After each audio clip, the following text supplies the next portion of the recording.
먼저 이렇게 초청해 주셔서 감사드리고 특별히 하나님께 감사드립니다.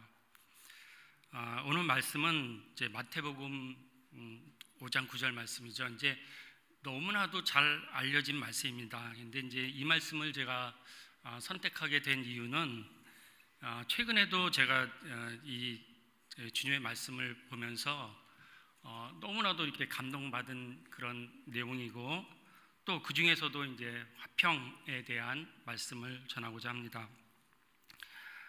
이제 화평이라고 하면 우리가 흔히 조금 어떻게 보면 이렇게 좀 약하다 그런 평을 들을 수도 있을지 모르겠어요. 요즘 시대에서는 자기 주장을 해야지 뭐 된다. 그래서 뭐 아이들도 어디 식당 가서 뭘 먹을래? 그러면 우리 옛날에는 그냥 각자 누가 어떤 높은 사람이 짜장면 먹읍시다 그러면 다 짜장면 먹잖아요. 근데 요즘 아이들은 절대로 안 그럽니다. 그냥 짜장면 먹자고 그래도 자기는 짬뽕 먹겠다 그러고 그러죠, 그죠? 그런데 샬롬이라고 하는 오늘 화평이라고 하는 말을 다시 다른 표현으로 하면 샬롬이라고도 얘기하죠. 우리가 그렇게 이제 인사를 합니다. 샬롬은 어떻게 보면 이제 성경 전체에 일관되게 이렇게 쭉 나온 주제이기도 하죠. 그리고 어떻게 보면 우리 삶과도 밀접하게 관련이 있습니다. 우리가 이제 샬롬의 삶을 사느냐 아니면 그 반대의 삶을 사느냐 이제 그렇게 나누어져 있죠. 근데 이제 요즘 매스컴이나 시대를 이렇게 보면 샬롬의 시대인 것 같은가 아니면 그 반대의 시대인 것 같은가 우리가 평가할 수 있잖아요. 근데 이제 우리 그리스도인들은 그러면 어떻게 살아야 되느냐? 그리스도인들도 어떻게 보면 여태까지 삶의 모습이 샬롬하고 좀 거리가 있는 모습으로 살지 않았는가 생각을 합니다. 그런데 주님의 말씀을 딱 볼 때 하나님께서는 분명히 이제 마태복음 5장 말씀에서 이제 이렇게 1절부터 이렇게 쭉 말씀을 해주시잖아요. 심령이 가난한 자는 복이 있나니, 그 다음에 애통하는 자는 복이 있나니, 온유한 자는 복이 있나니 이렇게 쭉 말씀해 주시면서 오늘 이제 화평에까지 이르게 되어지죠.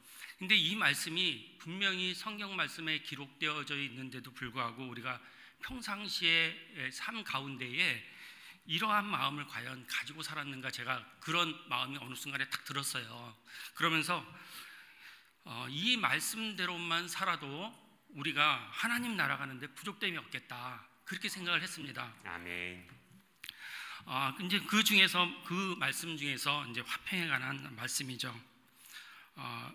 오늘 말씀에서 보면 이제 하나님께서는 처음 이제 이 땅을 창조하실 때에 우리 형상을 따라 우리의 모양대로 우리가 사람을 만들고 이렇게 이제 말씀을 하셨죠. 그러니까 우리라고 하는 말씀이 나오죠. 그래서 그 말씀을 근거로 해서 삼위일체 하나님이 천지 창조하실 때부터 계셨다. 이제 그렇게 말하기도 합니다. 우리라고 하는 말은 또 이제 함께하다, 공존하다 이제 이렇게 말씀드릴 수도 있겠죠. 그리고 하나님께서는 항상 같이 하셨다는 거죠. 같이 어떤 독자적으로 이렇게 하시는 것이 아니라 같이 한다. 그러면은 우리 크리스찬들도 같이 하는 것이 맞겠다 그렇게 생각을 합니다. 아멘. 같이 해야죠. 같이 해야 되는데 요즘에는 같이 하기가 점점 어려운 시대가 되니까 그렇습니다. 그렇지만 이제 요즘에 여러 가지 이렇게 통신 그런 방법이 많이 발달이 됐잖아요. 그러니까 어떻게 보면 전화 통화를 하고 아니면은 다른 것을 이용해서 얼마든지 우리가 얼굴을 보고 함께 할 수 있다라고도 생각이 듭니다. 우리 교회에서 특별히 어떻게 보면 더 큰 감격이 이 가운데 있을 수 있습니다.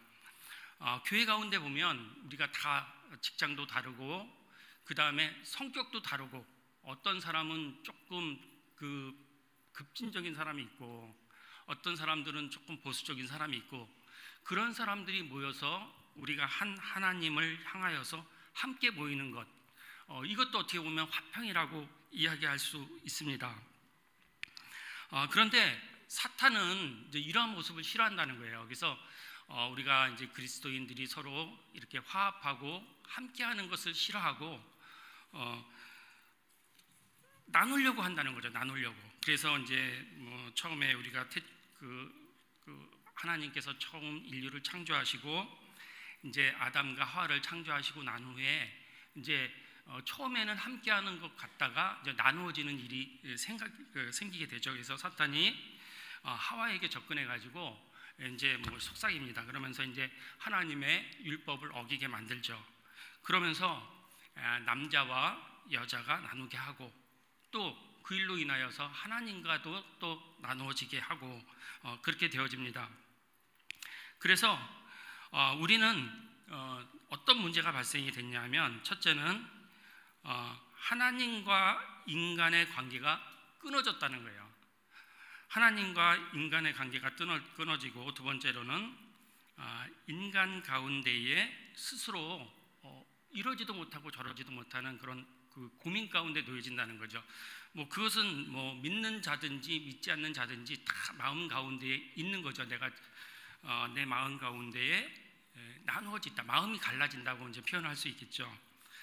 세 번째로는 옆 사람하고 끊어진다는 거죠. 근데 이제 지금은 특별히 이제 옆 사람하고 끊어진다라고 하는 그 현상이 특별히 이제 이렇게 나타나고 있는 시대입니다.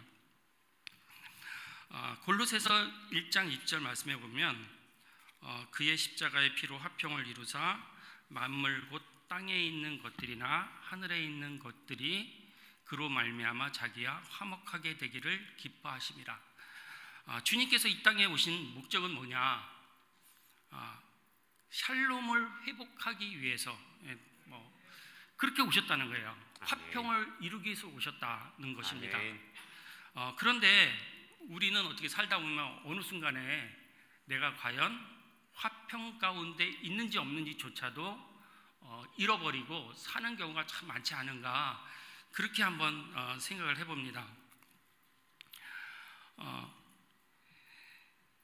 이 세상에는 여러 가지 이제 이러한 그 분리되는, 아까 말씀드렸듯이 이제 인간 마음 가운데 있는 분리되는 것, 하나님과 떨어지는 것, 또 사람 간에 이렇게 떨어지는 것, 이것을 극복하기 위해서 여러 가지 발전된 기술들을 사용하려고 하죠. 그래서 예를 들면 이것은 이제 예입니다. 잘 사는 사람이 있고 못 사는 사람이 있으면 어떻게 해야 되느냐? 잘 사는 사람에게 많이 거두어서 못 사는 사람에게 주자. 이것이 이제 사람이 생각한 방법이죠. 그런데 하나님께서는 그런 방법보다도 훨씬 더 고차원적인 방법을 우리에게 사용하신다고 하는 것입니다.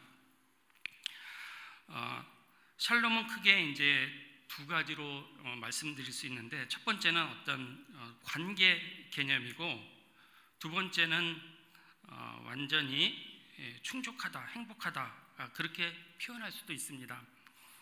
그래서 이제 시편 23장 23편 1절에 보면 여호와는 나의 목자시니 내게 부족함이 없으리로다. 우리가 아무리 괴롭고 힘들고 아니면 인간 서로 간에 관계가 깨졌든지 아니면 내 스스로 뭐가 잘못됐든 무너졌든지 그랬을지라도 우리가 여호와는 나의 목자시니 내게 부족함이 없으리로다. 아멘. 하는 그 말씀을 보면 회복하는 모습을 우리의 가운데에 볼 수가 있습니다. 그래서 우리가 가장 쉽게 기도하거나 아니면 내가 어려운 일을 당했을 때 회복할 수 있는 방법이 뭐냐? 바로 이 다윗의 시인 여호와는 나의 목자시니 내게 부족함이 없으리로다. 이 말씀을 한번 되새기면 주님께서 나의 마음을 회복하는 것을 내가 경험할 수 있죠. 아멘. 그래서 이제 마음에 어렵고 그 다음에 힘들고 이런 것을 극복할 수 있다는 것입니다. 또 예수님께서는 이렇게 말씀을 하셨어요. 요한복음 14장 27절에 보니까 평안을 너에게 끼치노니 곧 나의 평안을 너에게 주노라. 아멘. 내가 너에게 주는 것은 세상이 주는 것 같지 아니하리라. 아멘. 너희는 마음에 근심하지 말고 두려워하지 말라. 주님께서도 우리 가운데에 평안을 주시길 바라는데 그 평안은 어디서부터 오느냐? 세상 어디에서도 그런 평화가 없다고 하는 거예요. 근데 우리는 뭐 자꾸 세상 가운데 평화를 찾으려고 하죠. 요즘에는 뭐 먹는 거에 대해서 굉장히 좀 이렇게 많이 나오는 것 같아요. 먹는 거에 대해서. 그래서 먹는 것을 가지고 나의 평화를 삼는다. 그런 사람들을 볼 수 있잖아요, 그죠? 아니면 뭐 먹는 것뿐만이 아니라 뭐 운동을 한다든지 자기 취미 생활을 한다든지. 물론 이제 그런 것도 귀하고 소중하지만 그런 방법은 세상에서 오는 방법이다라고 하는 것이죠. 하나님 주님께서는 뭐라고 하시냐? 주님으로부터 하나님으로부터 또 성령님으로부터 우리 가운데 평안이 있어야 된다. 아멘. 그렇게 말씀하고 있습니다. 우리가 이제 세상 가운데에 어려움을 겪고 있는 사람들이 많이 있죠. 많이 있는데 정말 우리가 주님이 주시는 이러한 평안을 알면 그런 어려움, 고통을 당하지 아니할 텐데 참 안타깝다. 그러한 생각도 하게 됩니다. 그러니까 우리가 복음을 전하는 이유가 그런 데 있는 거잖아요, 그죠? 복음이 없는 사람들에게는 세상 가운데에 혼자 떨어져 있을 때 방법이 없는 거예요. 무슨 방법이 있어요? 이 세상 가운데 자기가 혼자 떨어져 있고 괴롭고 또 아무도 자기를 도와주지 않는 것 같은 그런 마음이 들 때 어떠한 방법이 있을 수 있겠습니까? 만약에 저희들이 하나님을 믿지 않고 주님을 믿지 않는다면 무슨 방법이 있겠습니까? 세상 사람들은 뭐 술 마시잖아요, 그죠? 술을 마시면 그동안 자기가 갖고 있던 그러한 마음이 해소되느냐? 부분적으로 해소 조금 될 수도 있을지 모르겠어요. 그런데 불가능하다는 거예요. 그것이 불가능하고 오직 성령님께서 우리 가운데 함께 하실 때에 주시는 그 평안만이 진정한 평안을 누릴 수 있다라고 하는 것입니다. 아멘. 또 고린도후서 5장 17절 말씀에는 그런 중 누구든지 그리스도 안에 있으면 새로운 피조물이라. 이전 것은 지나가셨으니 보라 새 것이 되었도다. 아멘. 우리가 주님을 만남으로 새로운 마음을 우리가 갖게 됩니다. 아멘. 또 18절 말씀입니다. 모든 것이 하나님께로부터 났으며 그가 그리스도로 말미암아 우리를 자기와 화목케 하시고 또 우리에게 화목하게 하는 직분을 주셨으니. 아멘. 주님께서 또 하나님께서 예수 그리스도를 이 땅에 보내셔서 깨어졌던 하나님과의 관계를 다시 회복하게 하기 위해서 주님을 보내셨다고 하는 것입니다. 아멘. 이 말씀은 이제 여기서 끝나는 것이 아니라 이제 그 5장 18절 말씀 후반절에 보면 또 우리에게 화목하는 직분을 주셨으니라고 하는 말씀이 연결되어 있죠. 그러니까 우리가 주님께서 우리를 위해서 오셨으니까 좋다. 나는 앞으로 새로운 삶을 살겠다라고 결심하는 것으로 끝나는 것이 아니라 우리에게 화목하게 하는 직분을 주셨다는 거예요. 아멘. 그러니까 우리가 그냥 나로서 만족하는 것이 아니라 주님께서 우리에게 직분을 주셨죠. 직분이라고 하는 것은 무엇입니까? 내가 하고 싶으면 하고 하기 싫으면 말고 하는 것은 직분이라고 말하지 않잖아요. 꼭 해야 되는 것, 그런 것을 직분이라고 하는데 아멘. 주님께서 이러한 직분을 주셨다는 거예요. 그럼 아멘. 우리가 어떻게 해야 합니까? 우리가 순간순간 어떻게 하면 화평케 하는 자가 될 것인가? 우리 직장에서도 그렇고 가정에서도 그렇고 아니면 일반 밖에 나가서 사회 활동할 때 시시각각 나는 어떠한 모습으로 화평케 하는가 하는 자가 될 것인가 하는 그런 마음을 갖는 저와 여러분이 다 되었으면 좋겠습니다. 아멘. 기도하겠습니다. 하나님 아버지 감사합니다. 성모님 함께하여 주옵소서. 아버지 특별히 생명샘 동천교회 가운데 주님 함께하여 주셔서 아버지 이 교회가 주님이 주시는 그 사명을 감당하는 교회가 되게 하여 주옵소서.